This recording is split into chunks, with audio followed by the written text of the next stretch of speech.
It's Angel Burton again with The Realm of Shadow and Light Being You, a mini-series, Kitsune series with the lovely Serinity.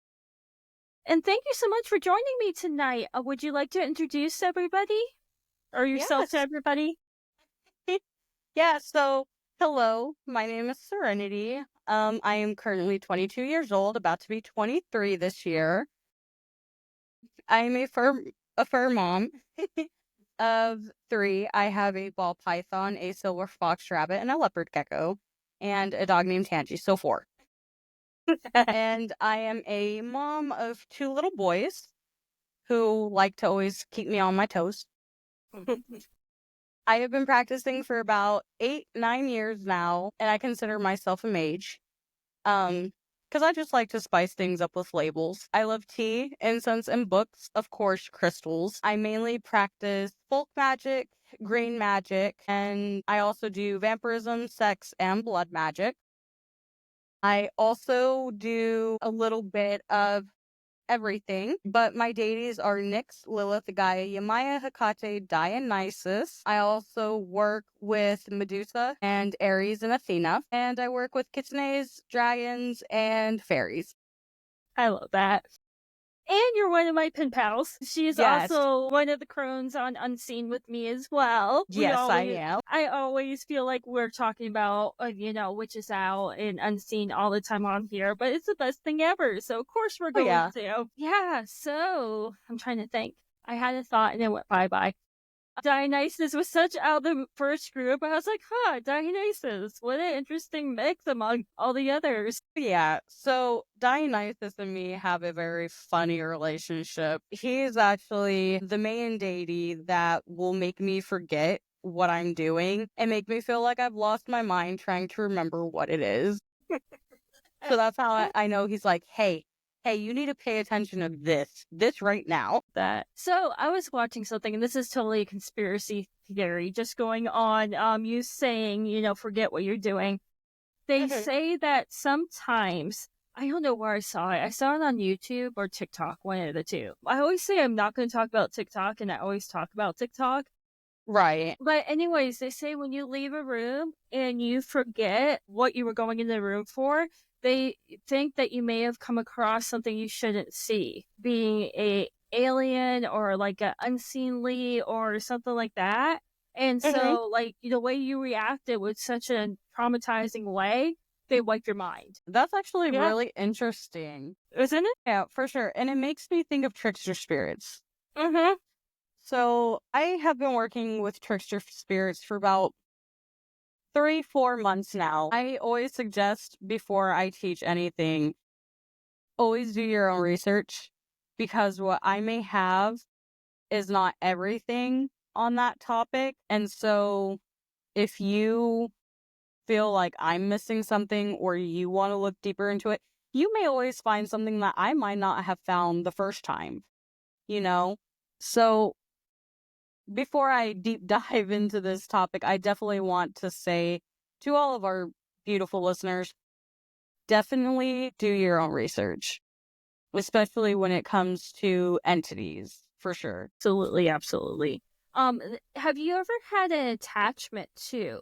I can't quite say I've had an attachment. The way that I work with them, it's more of like a equal exchange almost. So think of them, how I work with them at least, is kind of like an energy vampire. So I'll give them, say, a portion of my energy to go and do what I need them to do. But really and truly, trickster spirits are fascinating. They're one of the most complex entities that I've come across, that I work with at least, that can be important to various spiritual and witchcraft practices. These spirits are often characterized by being playful or mischievous, and their ability to challenge norms and bend the rules really create change through unconventional means. Trickster spirits, as we all know, are seen as disruptive, but for me, they also serve an essential role in spiritual growth, transformation, and creativity. That you're the first person that I know that actually wants to work with tricksters, like actually working with them as like a part of your practice. Because I know you can get, and I'm going to go on the like parasite side of it too. When you're calling any of the really, really big names, you will get the tricksters, or like, the less playful parasite type Right. spirits come. And I've never really heard like of people actually like embracing it. So did you come across them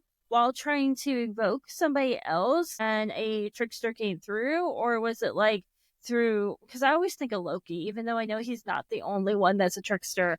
But or was it just something you were curious about and you started working with them? Would definitely say it was something I was just very curious about. Something that just, because I've come across so many trickster spirits in my practice. And in my mind, the, or better yet, the way that I was taught was they were always bad. They Mm-hmm. were always something that you should banish. They were always something that should not be in your home, etc. And I think that a lot of people have that same mindset that they aren't good. But I started researching a bit more into them, and I just one day, to be honest, and excuse my French, for shits and giggles, I decided, hey, let's start looking at ways to productively use them instead of just banishing them. Like, there's got to be a whole nother reason that they're here, right? Mm-hmm. So I just sat there and I just started researching the bad things, researching the good things, stuff like that. And as I started researching more, once I was comfortable where I was at with my research, then that's when I started, okay, well, let's invite one in and see how it goes. Now, there are times where I have to banish said trickster spirit because it may be something that I can't really get to help me or listen to me and it's just causing disruption. Those are the ones that I do banish a lot. But there are those few that will actually want to work with you in good ways. Okay.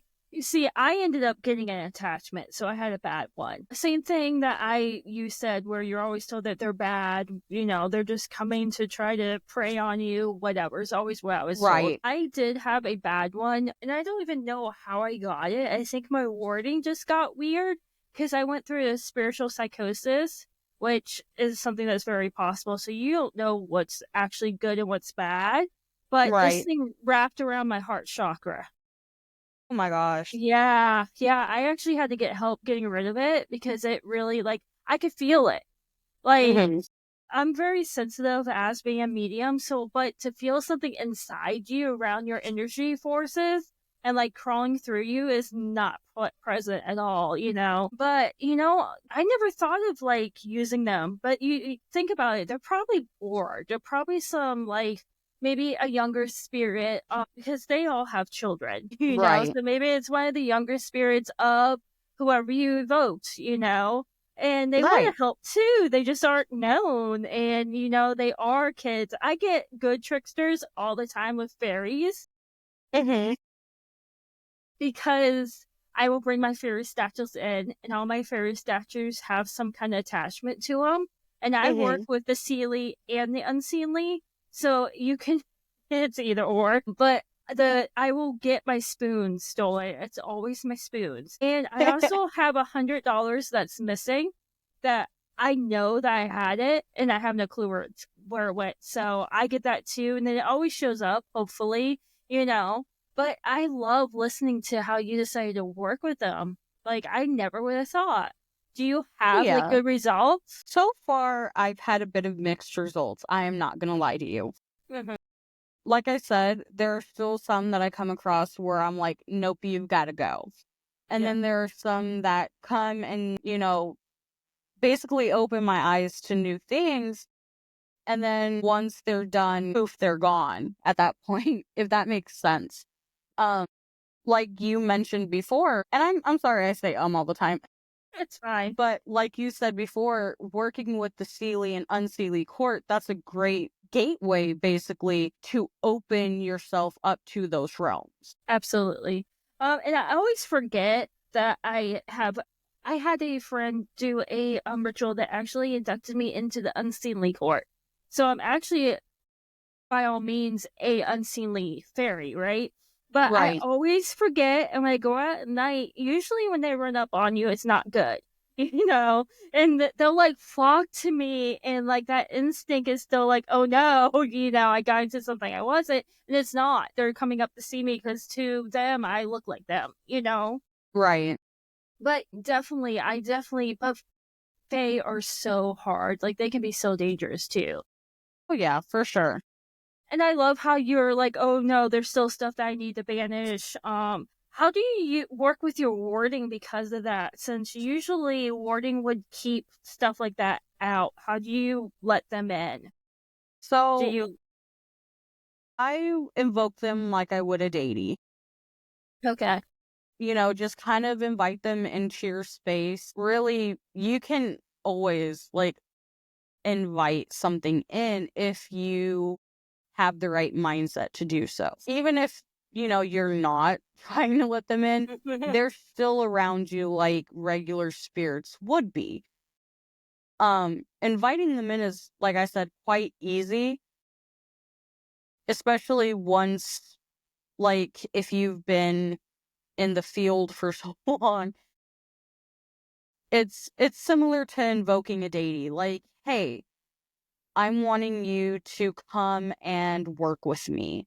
And normally that works. I have a different way of doing it, as everyone would have a different way of doing it. But really and truly, that's just how I do it. I do it as I'm invoking a deity. That's so cool. And do they have their own names, or if they came in impersonating a spirit, do they still go by that spirit's name, or will they like reveal their actual names to you? I'm so curious about this stuff. No, you're good, love. So I have not come across a spirit that wants to be called something. I guess I'm just working with the lower ones. Gotcha. Yeah. But for me, I'm not very, what is the clair? Is it clairvoyant where you can For see them? yeah, So I'm not very clairvoyant. you're so lucky.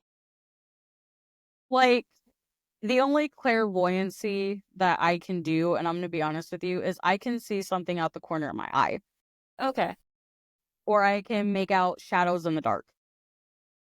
I know that sounds crazy because duh, it's dark, but I can see like the silhouettes, you know what I mean? Yeah. Yeah. But that's as far as my clairvoyancy goes, unfortunately. So I am huge on reading energy, especially in a room. And it's always been my go-to, especially when working with certain deities. Like Nyx, for example, she's huge on nighttime. So her energy to me is very, very comforting, very, um, almost like you're being wrapped in a blanket. Yeah. Because, she's night. You're supposed to get cozy at night. Yep. Yep. I love that. Yep. But that's just the energy I feel for her. Now, everybody is different. And I know she is a very strict deity. She is one of those deities that are like, you're going to do this and I'm not going to take your bullshit. You're going to do it. But when it comes to trickster spirits, they have a very different energy, almost like a unsettling energy. Does that make sense? Yeah. Oh yeah.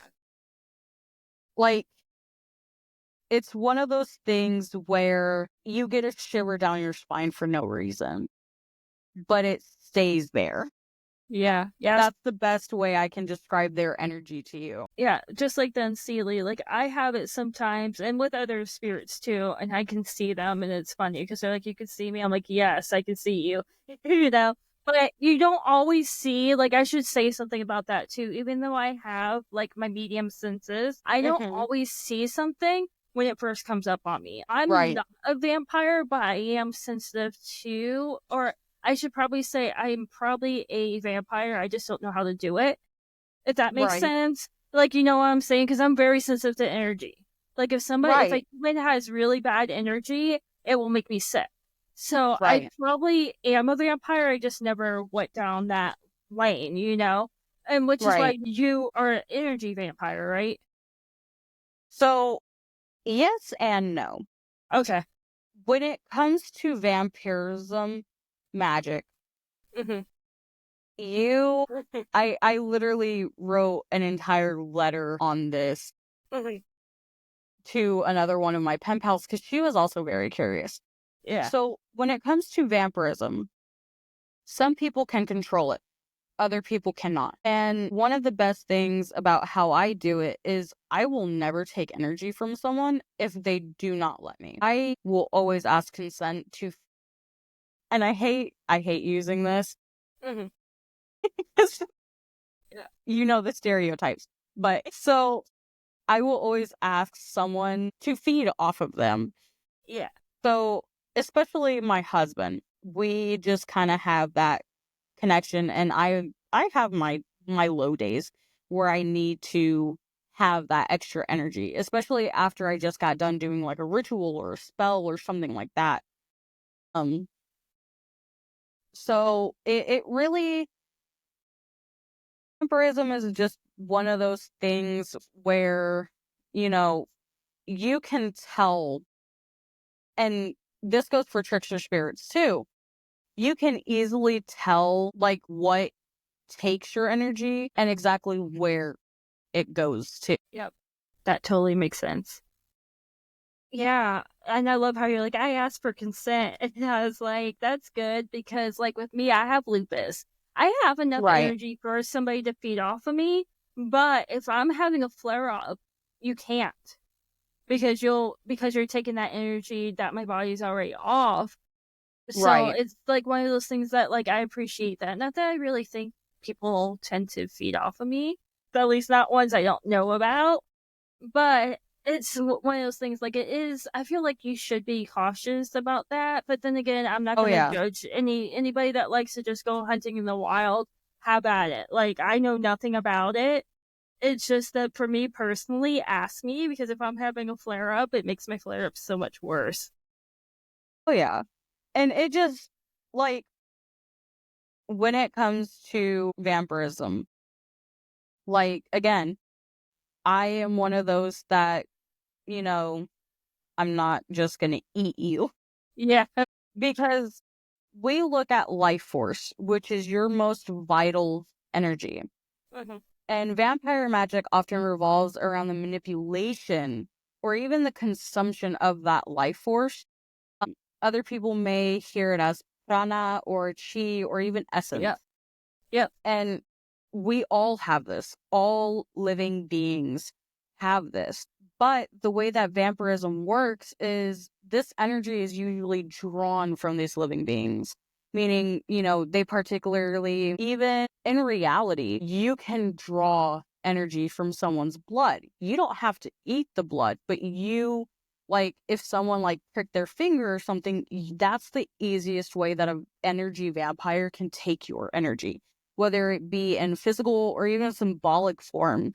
But a lot of the time, these energy vampires take it from the psychic means of things. And that's another, thing that happens with trickster spirits. They always, and I do mean always, mess with your mind. They can, and they will if you allow them. Because with vampirism and trickster spirits, they're dark and shadow energy. The energy associated with both of these, this entity and this magic is described as darker because of the predatory or pairs, you know, meanings behind them. They're mainly tied to nights. They're mainly tied to death or even the astral realm. So, I mean, you could combine the two if you really wanted to, Yeah. but that's just, my take on it. I have a fun fact. So I'm not a vampire, right? But I Right. can, to my oracle, so being able to be an oracle, I can make psychic links, right? With somebody to be able to see their future or whatever. If I was to connect to you, you could steal it from me and actually start feeding off of my connection. Oh yeah, Which is 100%. And which is that's freaking Yeah, it's insane because I did that because I knew he was a vampire, so it wasn't like I was surprised, and like Right. because he wanted me to see something, and I was like, okay, well I'm gonna make a connection, and like he instantly stole it from me, and I was like, whoa. And I'm pretty good at what I'm doing and keeping my energy and stuff like that. But even though I was the aggressor in it, he grabbed it from me. Oh It yeah. was it was the And craziest thing. Yeah. oh yeah, and it's so crazy because that's a connection that we can immediately, you know, take control of. Because Yep. with vampire magic and even with trickster spirits, they are for longevity and transformation. In vampire magic, it's frequently linked to immortality, and people can argue with me, but I see it more as a spiritual transformation and immortality than a physical one. Because again, the energy is often used to enhance the vitality, to sharpen the senses and transcend mortal limitations at times. So, and it works the same way with trickster spirits, because if you think about it, trickster spirits feed off of your fear.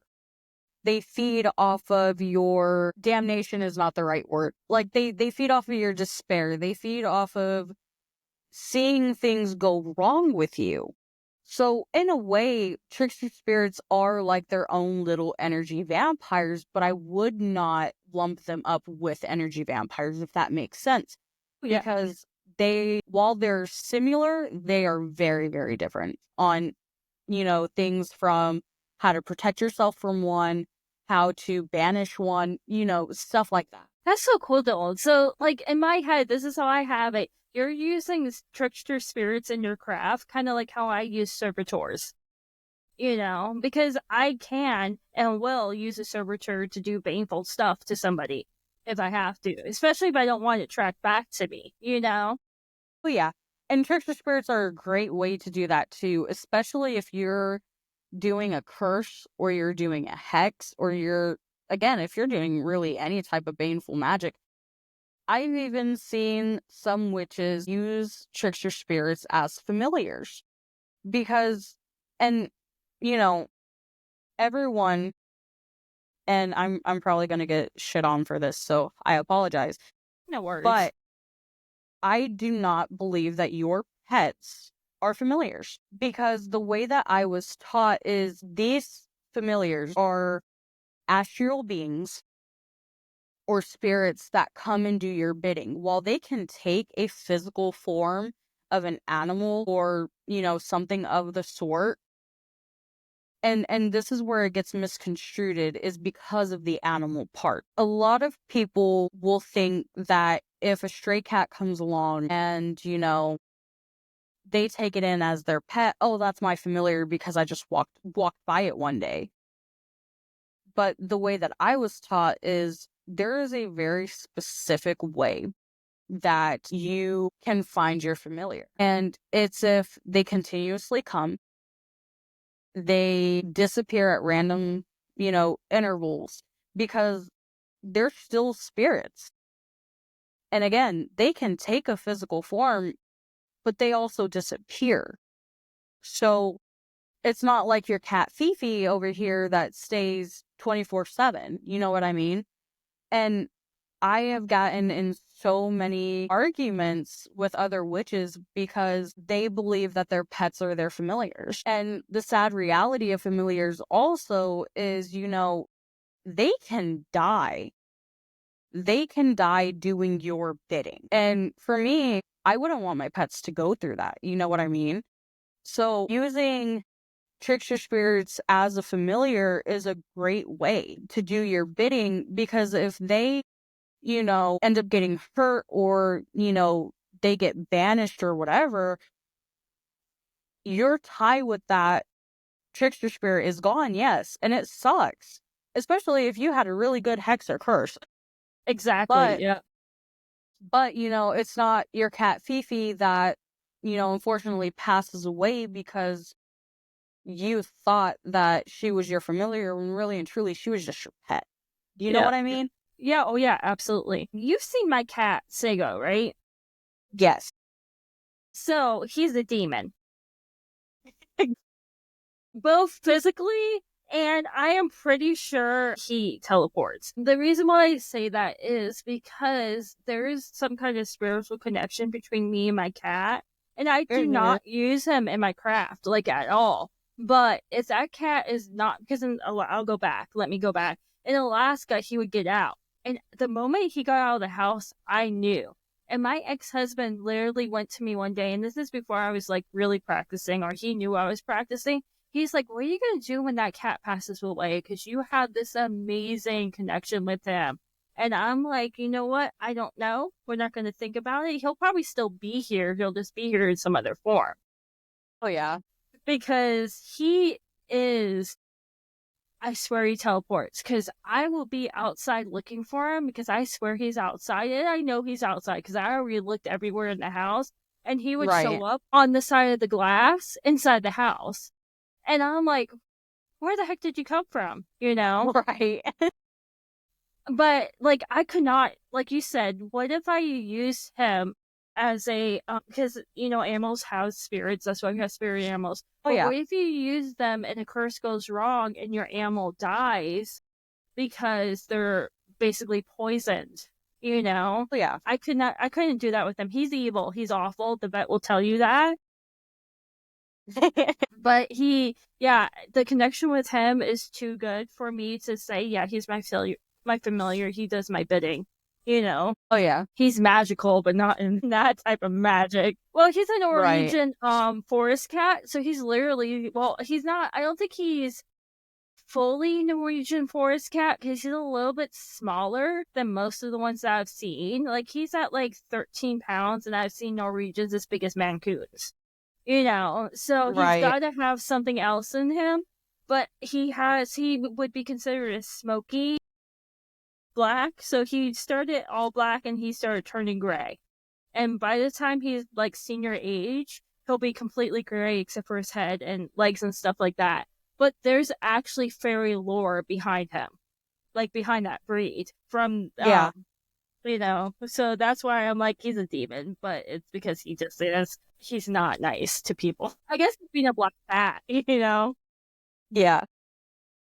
But I think I do agree with the familiar thing, only because I believe more in spirit animals, too. And the fact that I do such dark working at time, I don't want any of my animals around. Like, I can't get my dog out of my room. And I hate it when I have to do dark stuff because I'm afraid something's going to happen to him. You know? And he won't leave. Yeah. And, you know, that actually makes me think of like a very good, not subtopic, but a great thing to keep in mind when you are working with these spirits is always, and I do mean always, establish clear boundaries. Like, one thing that I have learned very, very quickly is, you know, and it's one of the most important aspects of protection in any magic. It's always setting those clear boundaries because, like I stated previously, trickster spirits thrive on pushing limits and testing rules. So if you're, so defining your boundaries really ensure that their influence does not become disruptive to your well-being. Some ways that I do it is verbal boundaries. That is the biggest one. I always make a statement out loud or in my mind when I am setting limits with trickster spirits. I'll normally say, I welcome your lessons, but I ask that you respect my personal space and energy. And if you cannot give me that respect, then I will not work with you until, you can. Another great way, and we were just talking about this too, with vampiric magic, is energetic boundaries. This is a very, very big one because, like I said, at least for me, and I'm speaking on my experience when working with trickster spirits, is they will feed off of your energy if you allow them. If you are working with them and you say, okay, you can have this much of energy, you have to be very, very specific, just like you would be very cautious with the Fae, if you will. So creating those energetic boundaries, you're visualizing that protective barrier around yourself like you would a salt circle or a glowing shield or something, like that during your spiritual practices. That way, it can be a psychic boundary to prevent the trickster spirit's interference from becoming too chaotic and harmful at times. Because I've definitely come into those where it starts really good in the beginning, and then it comes and smacks me in my ass, and I'm like, whoa, you've got to go now. So, having those energetic boundaries and those verbal boundaries, you are going to get pretty far with them. But one thing that I can highly, highly suggest is take the knowledge of the Fae. As we all know, you should be very specific, very cautious. You cannot have any loopholes in what you are saying. Because if they find that loophole, they'll take it and dart with it. You give them an inch, like it's just like that old saying, you give them an inch, they're going to run that mile. Yep. I got a funny story. Fairy circles. This is gonna go. I was always like, I want to see a fairy circle, right? You want to know where they tried putting it? Around my house. Oh my God. I'm like, we are not doing this. No, I kid you not. I'm like, I want to see a fairy circle so bad. And one day I was walking the dog around the house because I don't have a fenced-in backyard, so I have to have a leash. And it was like mushroom, all around the foundation of my house. Mushroom. No. Mushroom. I'm like, I know what you guys are doing. No, you're not taking the whole house to wherever you want to take it, And for people that don't know, the belief with a fairy circle is if you go within the fairy circle, you can go to their realm. Right. I get that I'm a part of their court, but my family isn't. Oh, the whole house disappearing. But yeah, it was like, because I've never seen a fairy circle. So I was like, I really want to see a fairy circle. And I must have said it out loud while I was working on my fairy garden. Because every year I redo the fairy garden and stuff like that. Because all my thousands of statues, they're not really that many, but I have a lot. Each one is a vessel for a fairy. Last winter, it was an extremely cold winter here in Florida, so I brought them inside and left them inside too long. There was so much chaos in my house, and that's when the fairy circle around the house started. There was so much chaos in the house. It actually, and sorry to interrupt you, beautiful. So it actually brings me to a great, it just reminded me of a conversation I had with someone not that long ago when it came to dealing with a trickster spirit. Especially the way that this person was describing them, I could almost tell almost immediately that it was a trickster spirit, especially with a certain kind of disruptive energy that she started feeling without really messing with them. And like I told this person, I was like, the best thing that you can do when you're working with a trickster spirit is to be open to them. There's a certain kind, and like I said earlier, there's a certain kind of disruptive energy that chill down your spine that won't go away when you start working with them, which is the best way I can tell that one's near me, especially because they have such an inconsistent, they have a inconsistent energy versus regular spirits that are consistent with what they do, such as knocking things over and stuff like that. Yep. I was also telling her, talking to a trickster spirit also requires a balanced approach of caution. I cannot stress this enough.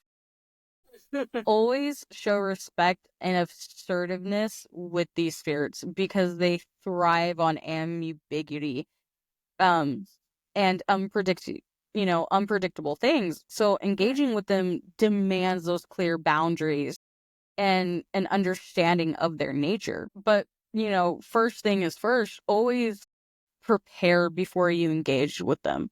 So, make sure you're grounding and centering yourself, protect your space, Clarify your intentions and decide why you want to communicate with them in the first place. That is the best thing that I can suggest if you are wanting to work with them. And you can ask yourself, like, am I wanting to reach out for guidance or understanding, or am I just simply curious? But having a clear purpose will help prevent manipulation so much. Which is amazing. What I love about this is how you're going more on the dangerous side.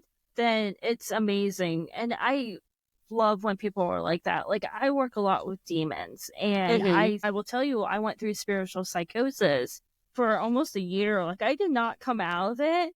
I don't know if you heard Crystal and I talking about it, but I did not come out of that psychosis until about the time that I joined Witches Outlets Exchange. And I remember it Right. because the first letter I took a part in, you were doing the live, and I remember being like, I want her as a pen pal. And Right. then like 3 months later, I got you as a pen pal. I was like, yes.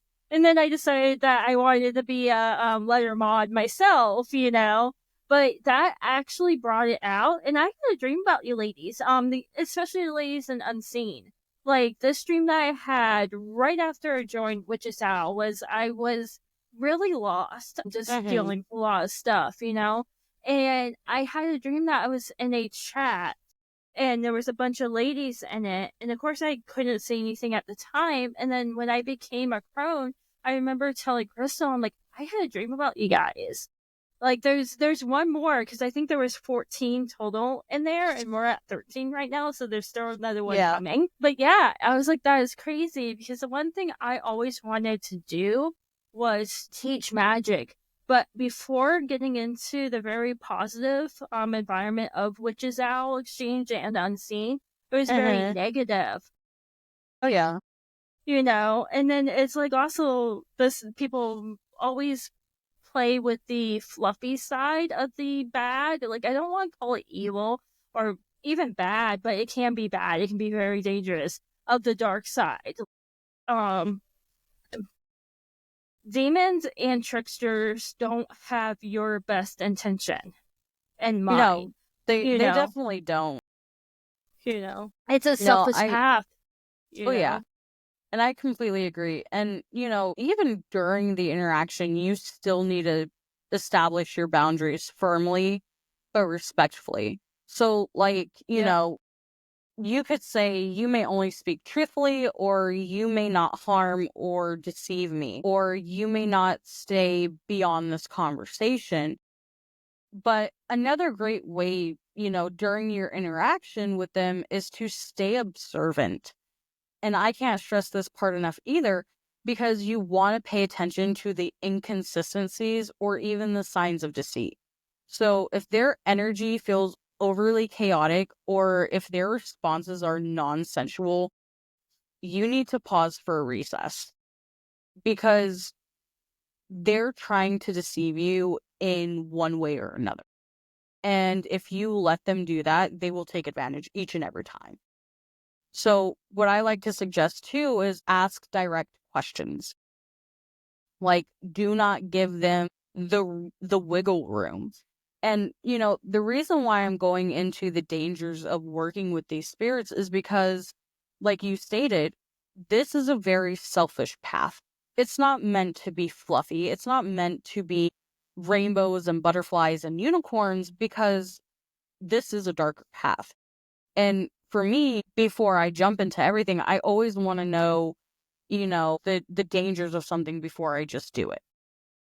yeah, And that should be, absolutely. a good rule of thumb for any practitioner is, just really learning the dangers before you sit there and jump in. Because I'm not going to lie, when I was just learning, I got myself into some trouble. I had a very wonderful woman teach me, and I thought I was Miss Badass, and I attempted a love spell. And, mind you, I had just been practicing for maybe 2 months at most. Uh-huh. And that love spell made the person so violently sick Okay. Yeah, like it had some really bad precautions, and she taught me how to undo all of it. But she also told me at that time the dangers of doing spells without that person's consent, especially spells like love spells, because they mess with that person's free will. Yep. Now, everyone is different. Everyone has their own opinion about love spells. I learned my lesson the hard way. So I have never touched any sort of love spell unless it is a self-love spell since then, because I learned the dangers and the very real and physical reactions that it can give people. And for me, I don't want to mess with anyone's free will. That's just not my thing. And that's the best thing about vampiric magic as well, is you're not doing it. Like I said in the beginning, some people can control it, and they should. And then there's others that don't know, so they don't know how to control it.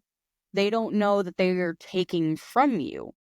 But the people that do know, they should always ask for consent.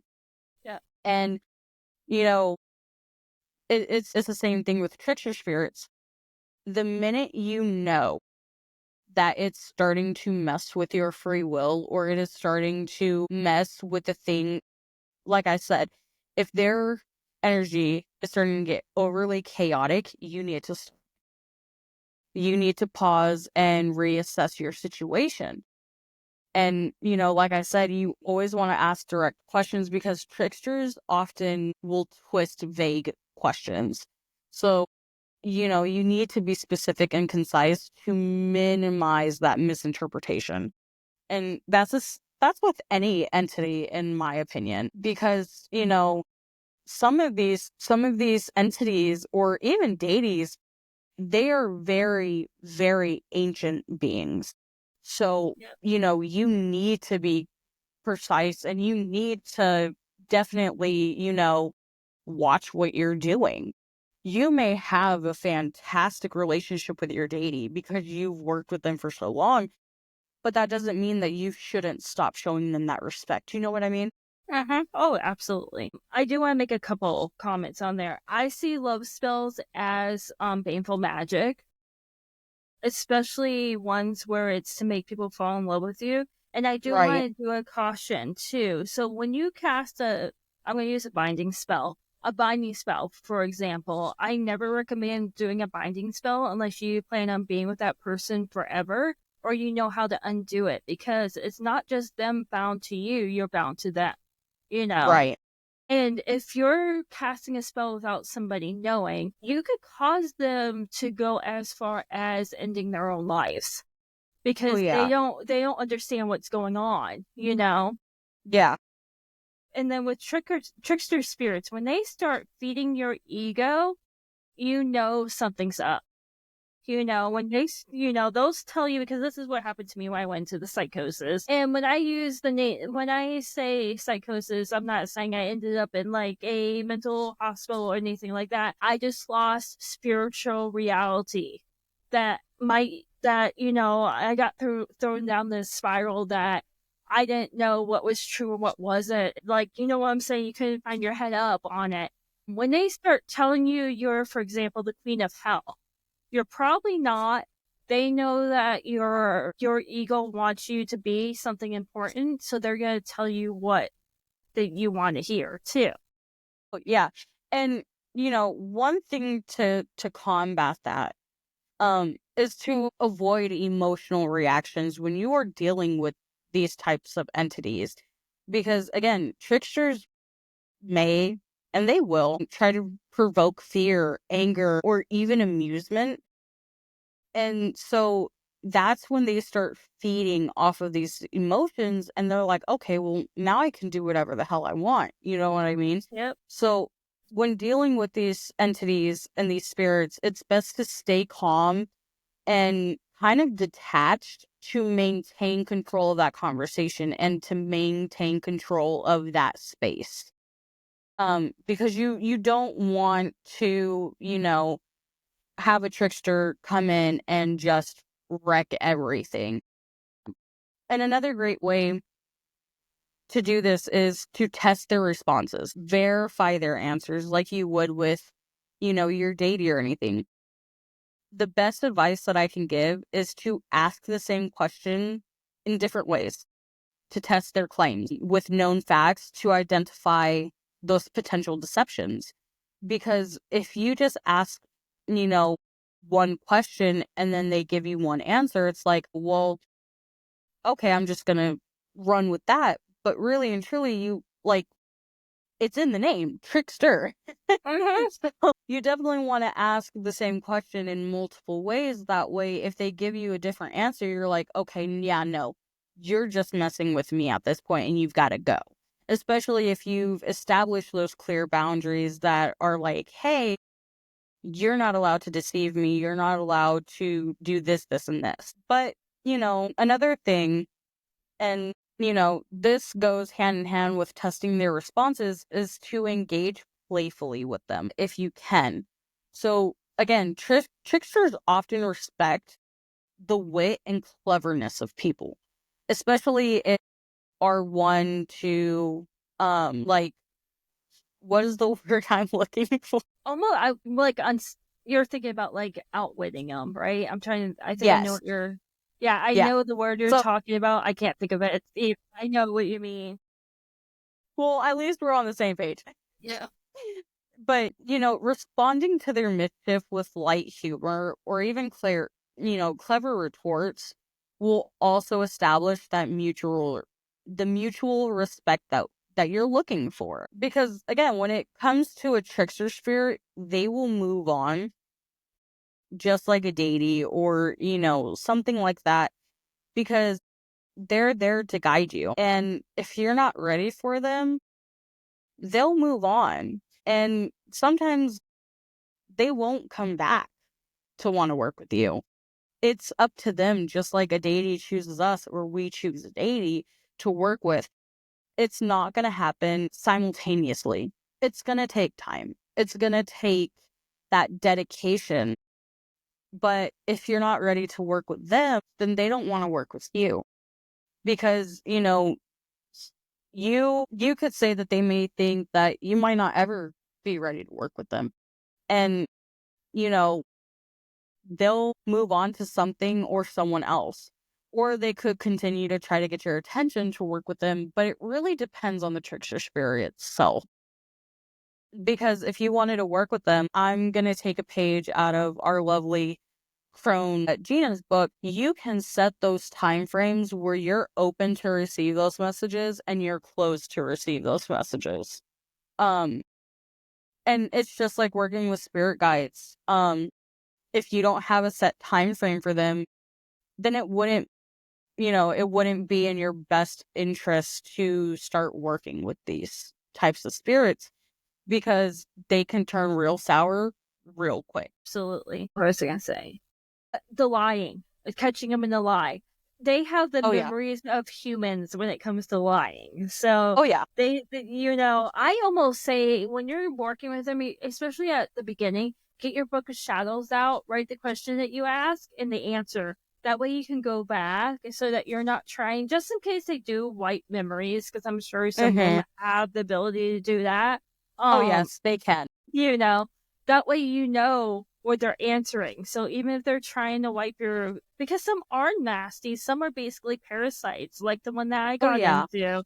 It made me feel like I was the most ego because I was vulnerable. So I learned when I'm emotional not to do magic because I was in a really bad place and it took advantage of that and it sold me the freaking universe. Yeah. And to get the guy back, and it turns out I don't want the guy, Right.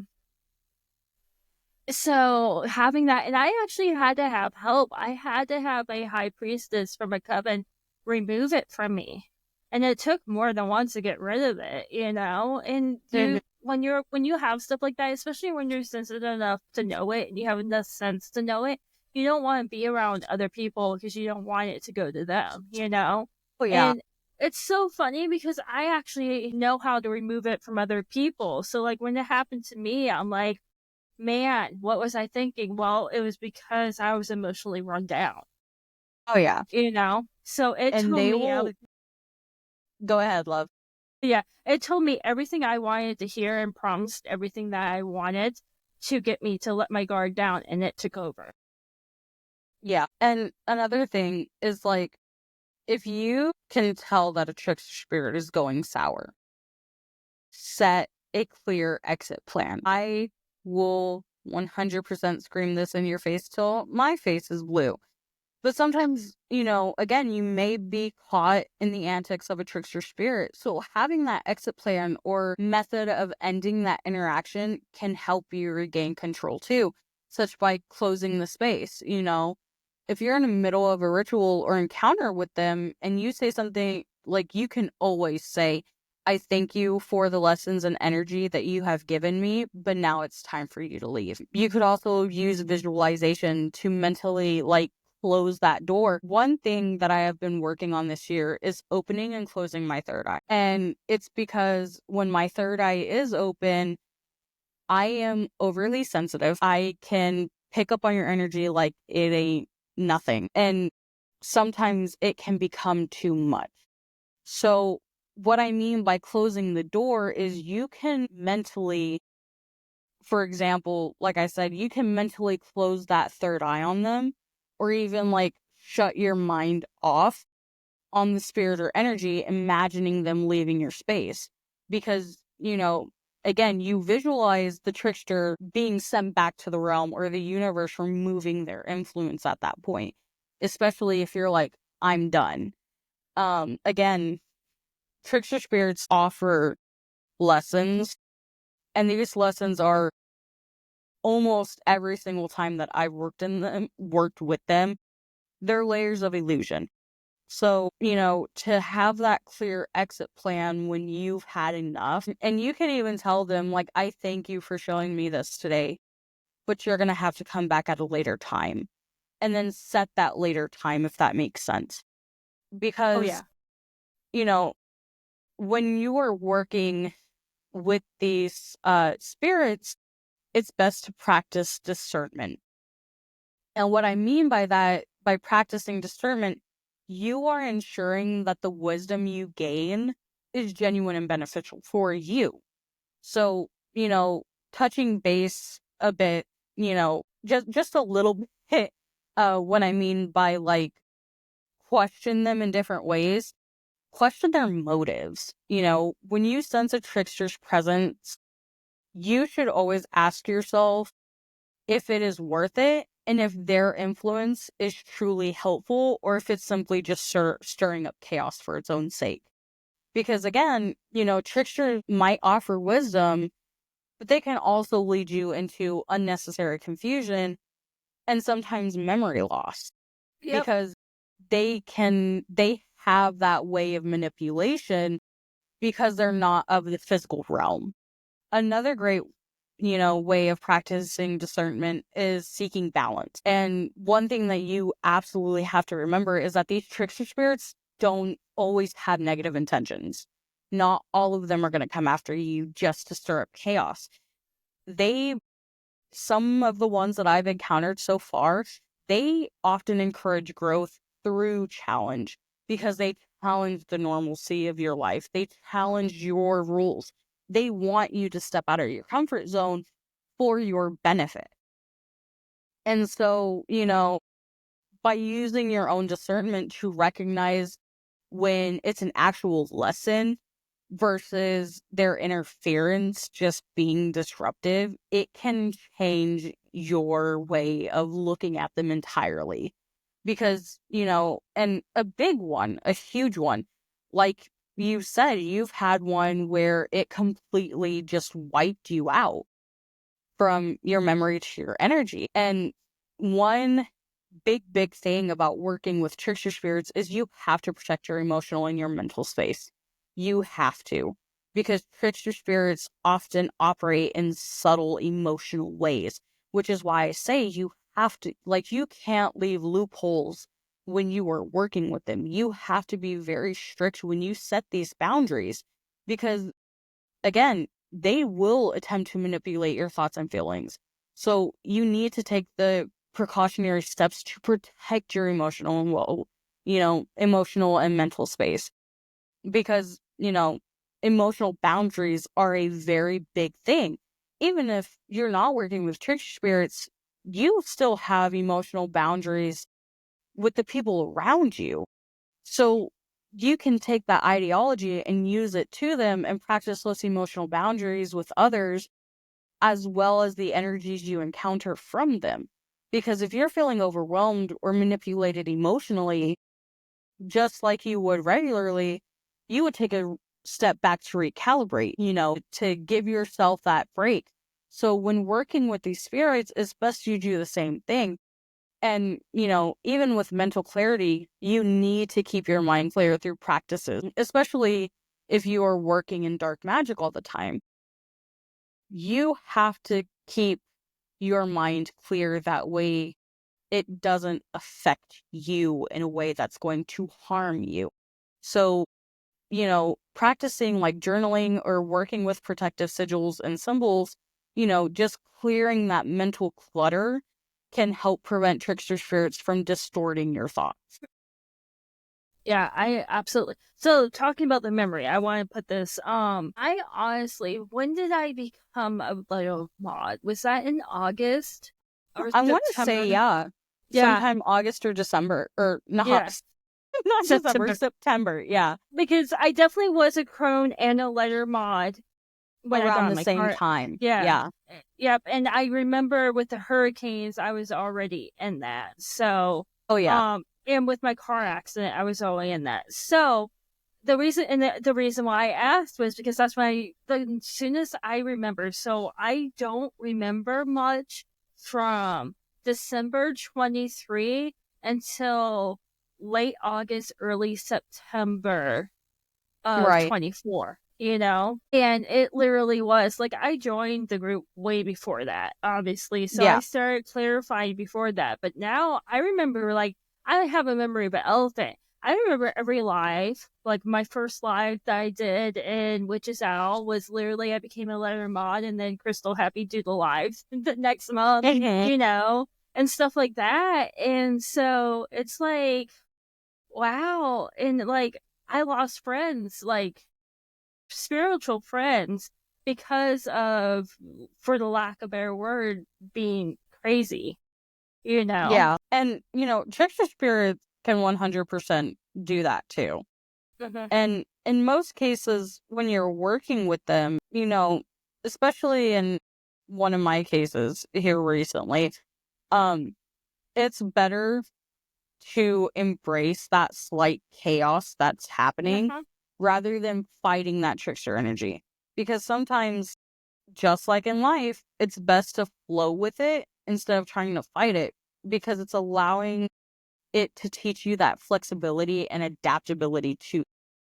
Yeah, Another absolutely. big thing when it comes to, um because again, while it's important to protect yourself from trickster spirits, more disruptive tendencies, you always have to remember sometimes they can carry those valuable lessons.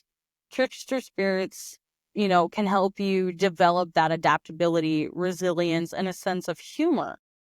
Especially, like, I'm horrible when it comes to, like, if someone falls flat on their face, I have to walk away before I start laughing.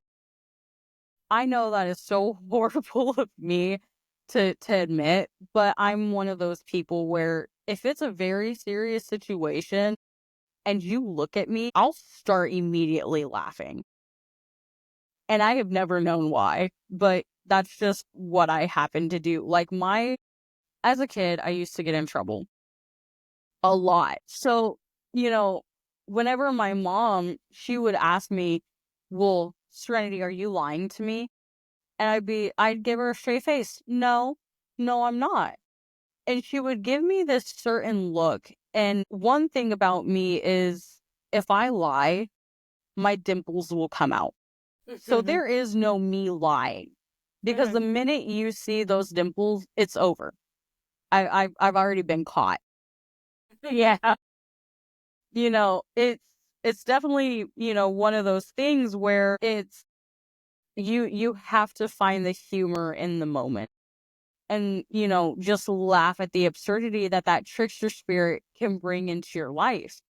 Because just like when you're getting in trouble or you're trying to stay serious in a serious situation and you have that one friend that just like cocks their head at you, you can't help but laugh.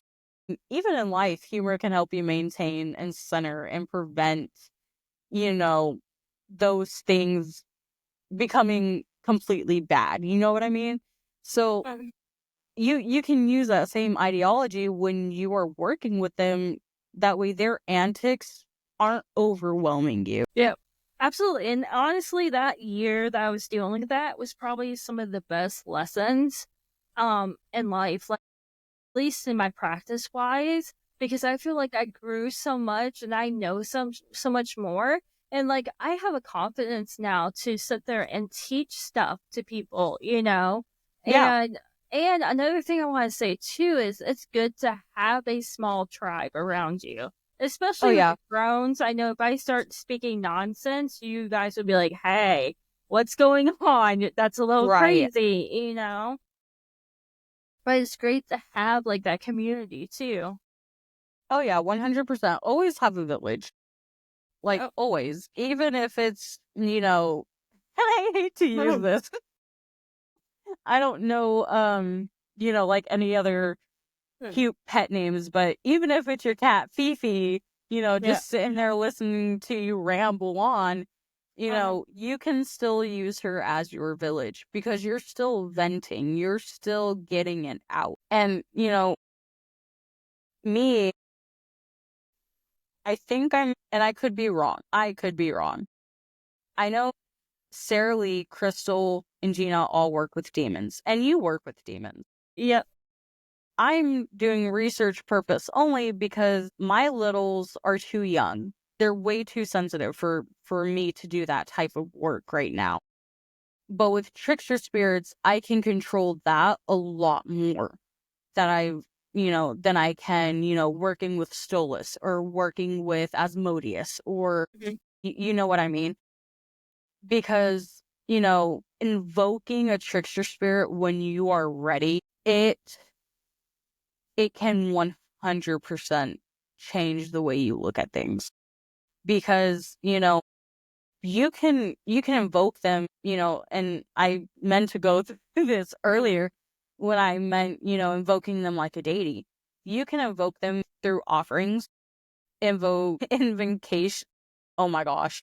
I can't speak tonight. Invocations or even rituals. But you have to keep in mind that trickster spirit loves playfulness.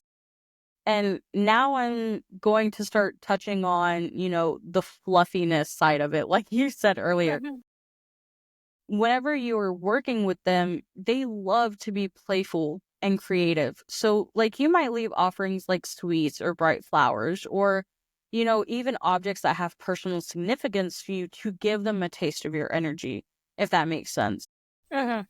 Or even, perform a ritual that involves music like dance, theater, humor, things like that. But, again, it's in the name, trickster. So you always need to embrace for the unexpected. Even if you have a damn good hold on the spirit that you are working with, always, and I mean always, embrace for the unexpected because they will shake up your expectations. If you are just having like a usual day and something surprising or unusual happens after you've called upon them, you need to understand that this is part of their energy that you called upon, that you want to work with. And, sometimes they may not always show up in the way that you are expecting. So it's best to embrace that unexpected, especially, if you're open to their influence, they can and will help you grow. But you've got to use that humor and you've got to use that creativity to best help them and yourself. Because again, they value humor and creativity. They want you to engage with them through playful means. Now, This might include, creative rituals or even spontaneous dancing when you're by yourself, or even using humor in your daily life to shift your energy. For me, embracing that playfulness allows me to release the tension and invite their energy in. But again, that's just a little bit of the fluffy side Yeah, of it. yeah, yeah. Oh yeah, and like when I talk about Azazel, it's bad because it is fluffy. Because I have really good experiences with them. But I agree with you with how young your children are. Mhm. And it's kids, little kids are sensitive, and I don't know if Oh, your yeah. kids are showing any of that because I know one's really young. If they're showing any like clear senses or whatever, Oh, yeah. are they? Yeah. Yeah, big time. My youngest, Mm-hmm. he will actually stare Mm-hmm. into nothing. Mm-hmm. And mind you, I'm not I used to be clairvoyant as a kid. I used to be able to make out those faces and talk to them. And, you know, my stepfather at the time just told me that they were imaginary friends. So as I got older, it just started slipping away from me at that point until I could only see the shadows and, make out the silhouettes in the dark. Yeah.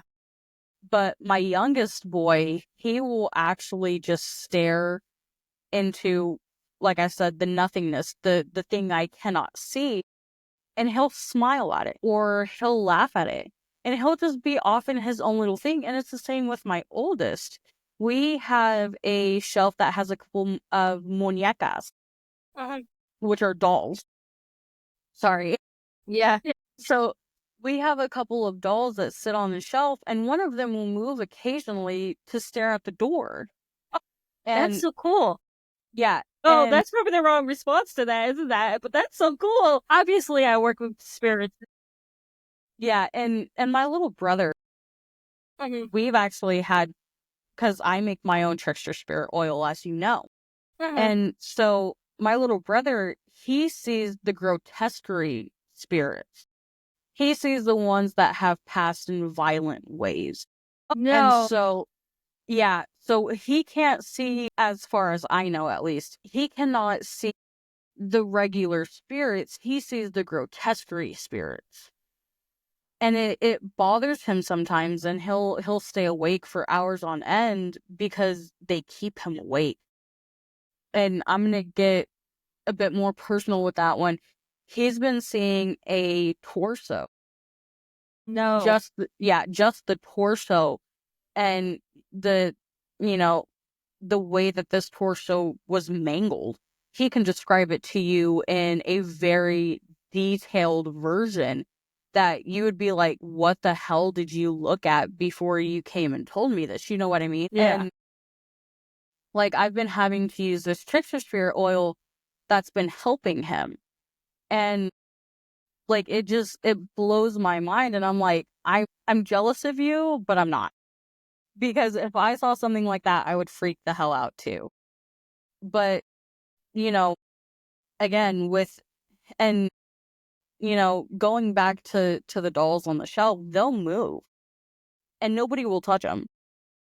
First time I noticed it, I was like, what the hell is going on? Because my grandmother just bought these dolls during Dia de los Muertos. Yeah. So, I know there was nothing attached to them. But as soon as they came in the house, they started moving on their own accord as if they had something attached to them. So, and again, me working with trickster spirits, it could be one of them messing with the dolls. Or it could be, something else messing with the dolls that I just can't see. Or it's been very, very hidden from me because I feel that twinge of energy every now and again. And it's only when the dolls move and then it's gone. I So wonder if it's it's because you said it was the Day of the Dead. I mean, I'm not going to Mhm. use the Spanish. I wonder if it's the Holy Death herself. Yeah, maybe she's trying to get your attention. So I've actually tested that, and unfortunately, it is not Santa Muerte. Okay. Santa Muerte will actually have other signs for me Okay. All right. that Okay. does not involve messing with my muñecas, especially on my familia altar. Uh-huh. there are certain things that'll move on there. Okay. And I know it's her. But these are my mom's muñecas. Or, Okay. sorry, I keep saying muñecas. Yeah. It's These are fine my because mom's. These are dolls. So they're Mhm. not mine. They, don't mess with my family altar and stuff like that. So, you know, they're sitting, like, I'm looking right at them. Mhm. And, like, even right now, the girl doll is facing the door when she was facing the TV earlier today. What is she waiting for? Now I want to try to like connect with them and see what they're looking for. Girly pup, I have no clue. But it's very interesting. Like I'm staring. I'm not a devotee, but I have for Santa Martha. I have a altar for her because I know I'm going into necromancy. Mm-hmm. And she'll throw stuff, and it's over my bed. There's a reason why. My grandfather passed away in my room. The only place my bed fits is where my grandpa passed away. So Gotcha. that's why hers. I know it sounds so weird. I have death above my bed. That's Yep. where she wanted. It's where she wanted her altar. But Right. she, like I said, I am not a devotee to her, and the way I take care of her altar, I don't think she will ever want to work with me until I get my crap together. Mm-hmm. When she's ready for some kind of offerings and stuff like that, she'll throw the cup down at me. Oh yeah. Or like I have tarot cards, she'll throw the tarot cards down. So that's why when you were talking about it, I was looking at her statue and I wasn't really getting much, and like I can visualize stuff.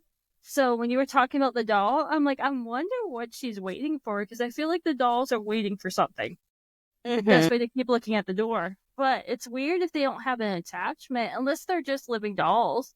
Like I have spirit dolls that are well they are attached. But the lady that made the spirits actually come and volunteer to go on, the dolls, and they move. And I mean not just like a little. I'll have them in my bedroom because I try to keep most of my stuff in my bedroom because my grandmother, just because of her age, and I'll find Right. them like hanging out in my grandma's room, and my grandma loves the dolls, and she's like, "Your doll came and hung out with me," or like stuff will go like flying through the house. I'm like, "Why? What's going on?"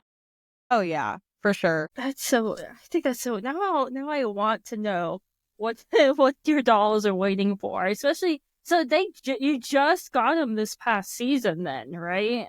Is that what you said? My grandmother had just gotten them like this last October. Like mine, they have a more gothic look to them. Uh-huh. But my mom's actually have the vivid colors and stuff like that. Uh-huh. So they look like, your Catrinas. Yeah. And it's just weird that, they because they didn't come with anything until they got in the house.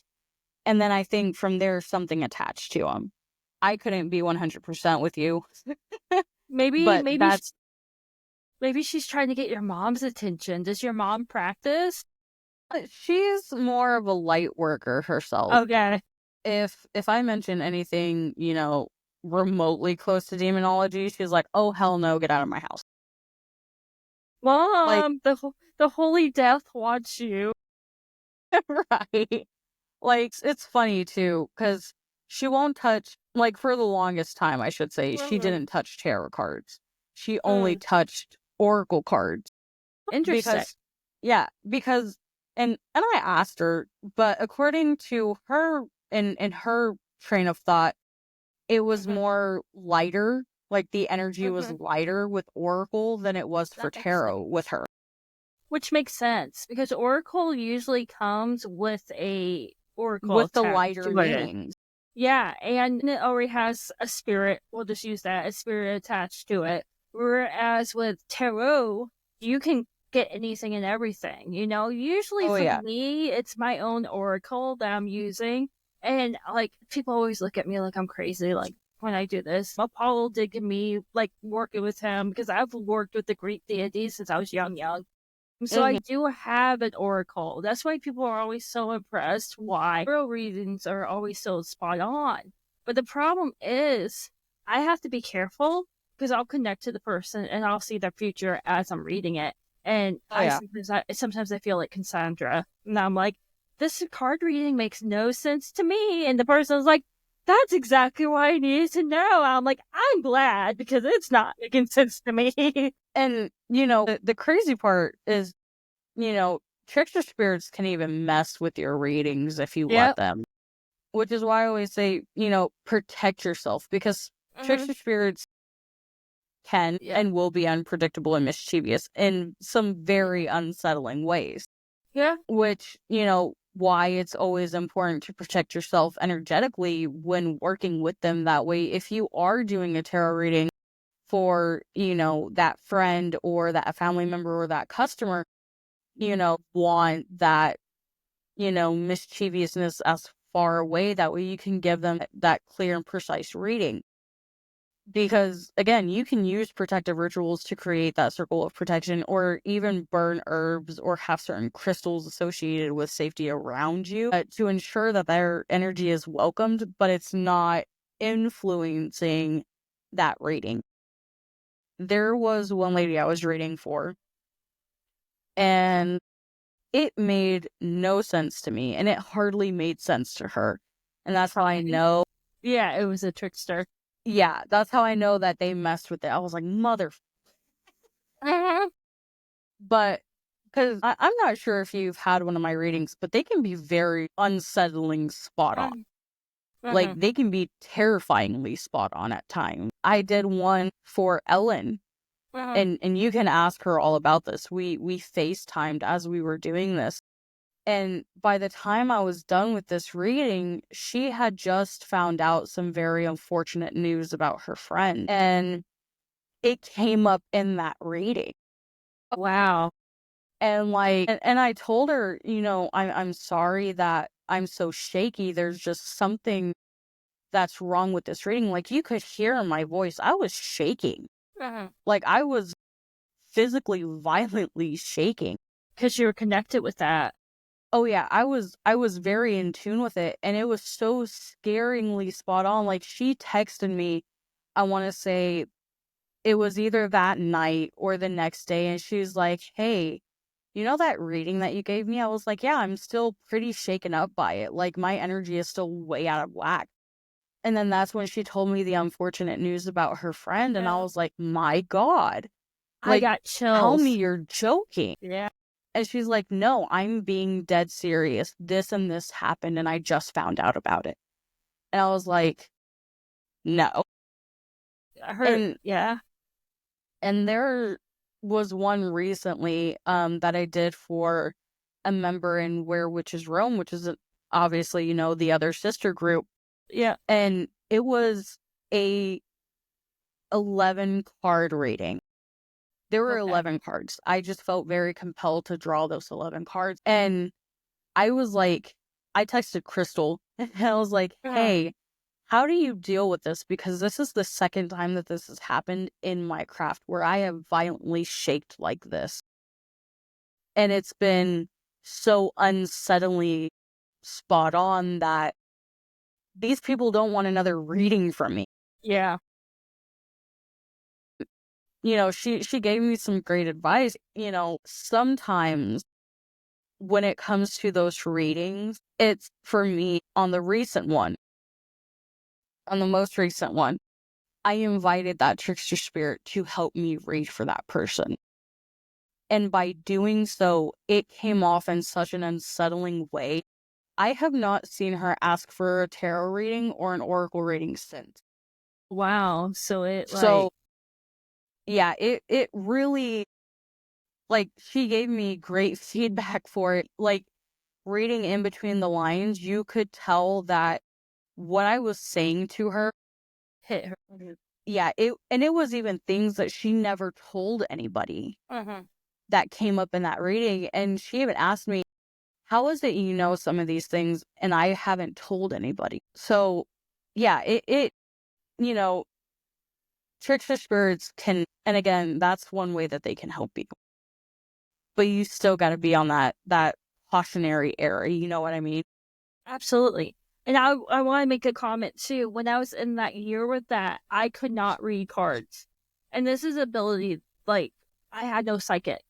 I Mhm. had psychic, but it was to this trickster spirit, to this attachment, if that Yeah. makes everything that I saw, like, my guys are literally like Lucifer and Azazel, and I'm close to them, and it was not really them that was making it through. So, Right. like, it literally, like, that's why I call it psychosis. It distorted my spiritual reality. My readings would only read to the story the spirit was making for me, you know? And, another great way is to really, if you're looking for a specific trickster to guide you, think of spirit animal guides. We were talking briefly about them earlier. You can look at them um on the indigenous side of things. You know, you have these animal spirits that are known for their trickster qualities in the indigenous community, such as the coyote, the raven, the Yep. fox. Like, these animals are often seen as trickster figures that can offer wisdom and guidance through their unpredictable ways. So, like, for example, the fox. The fox is in various different mythologies. And like I said, when I introduced myself, I work with the Kitsune, which is the nine-tailed fox. And with each tail, it comes a different meaning, For, a fox with one tail, spiritually, they're a very young fox. They're going to be very mischievous. They're going to be, you know, very new to what they're doing because they're just learning.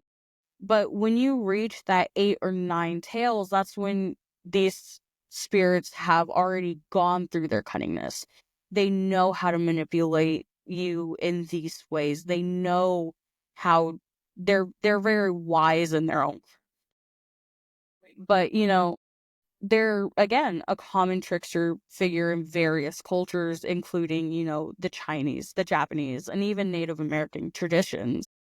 But it's the quality that are associated with these animals, um, that bring them into that trickster category.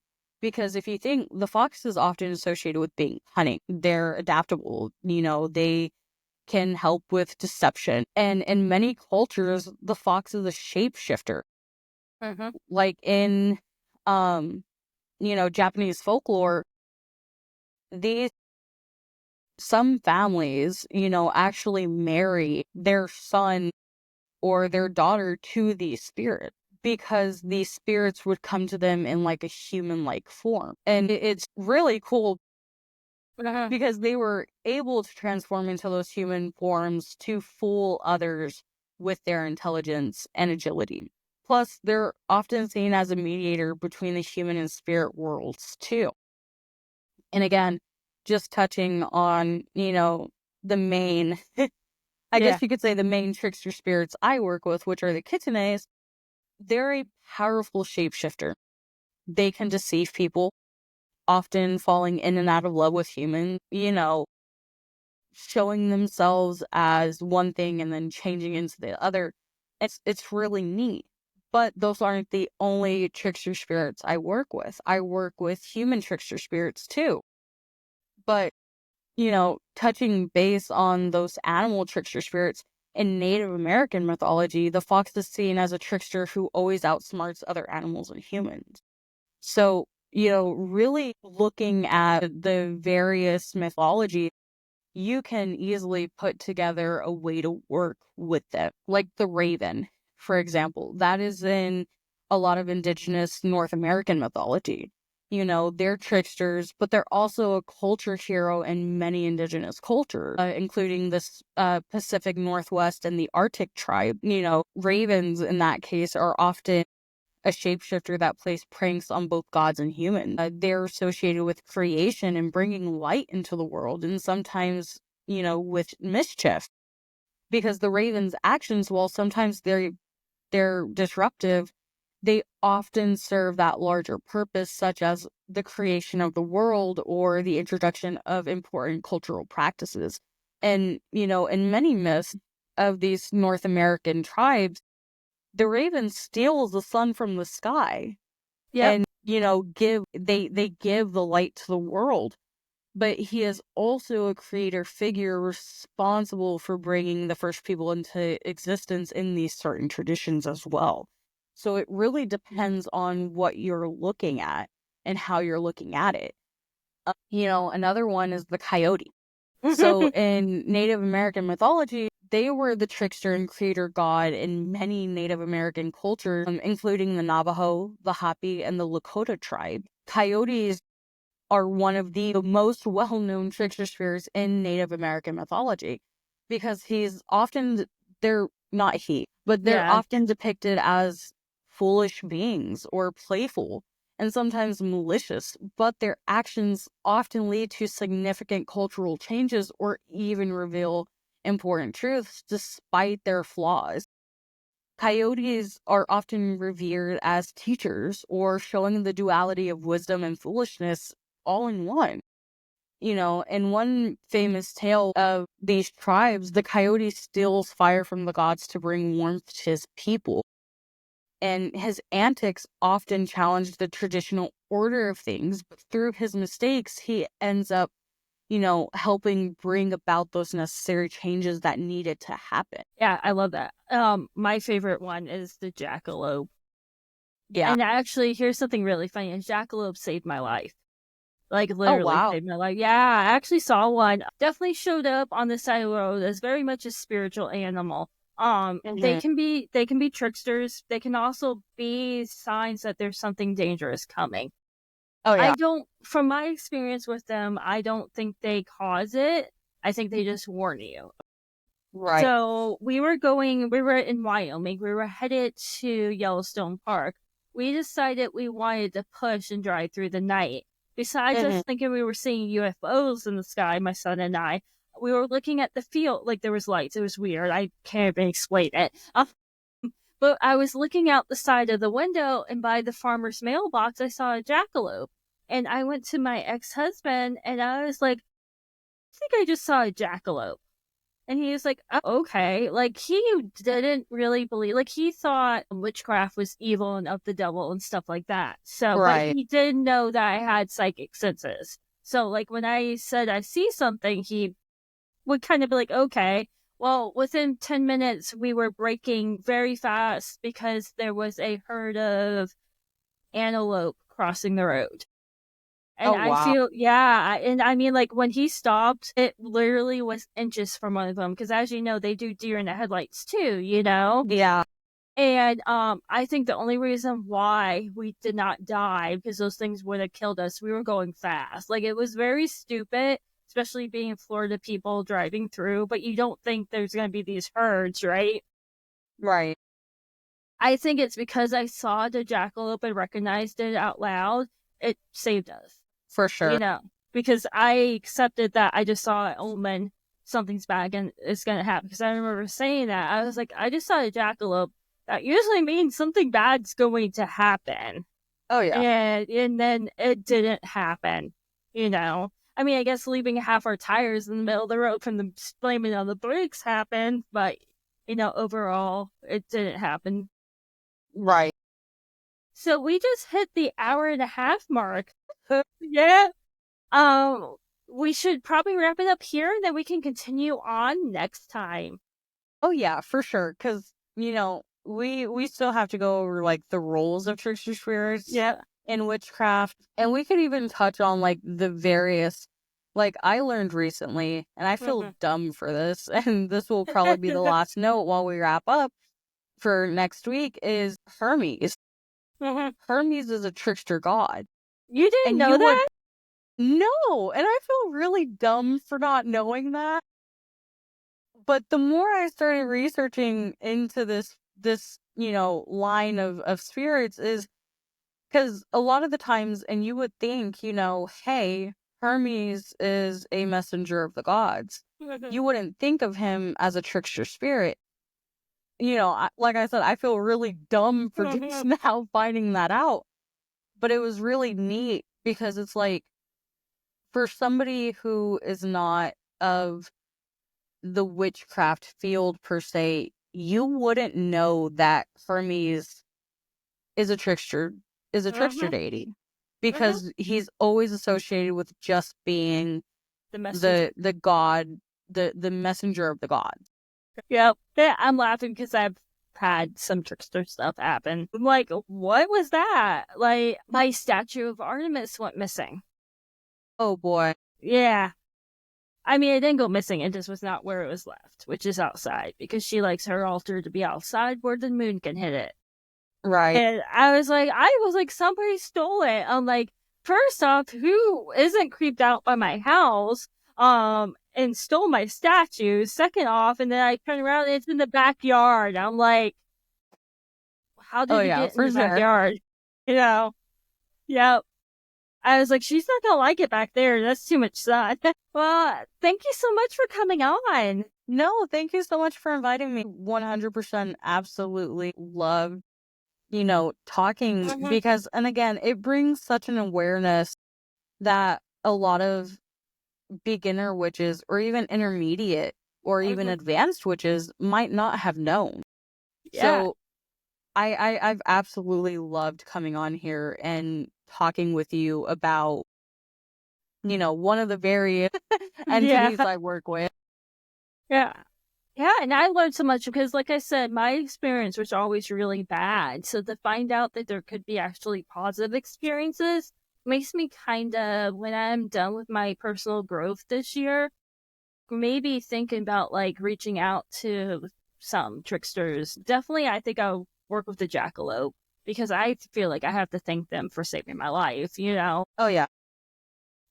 All right, well, I guess until next time. Yeah, until next time, love. Again, I definitely enjoyed it, and thank you for inviting me on. You're so welcome. Bye-bye. Bye. Wow! There was so much information on the Trickers. I learned so much about actually working with them. I cannot wait to share more with you all in the next episode.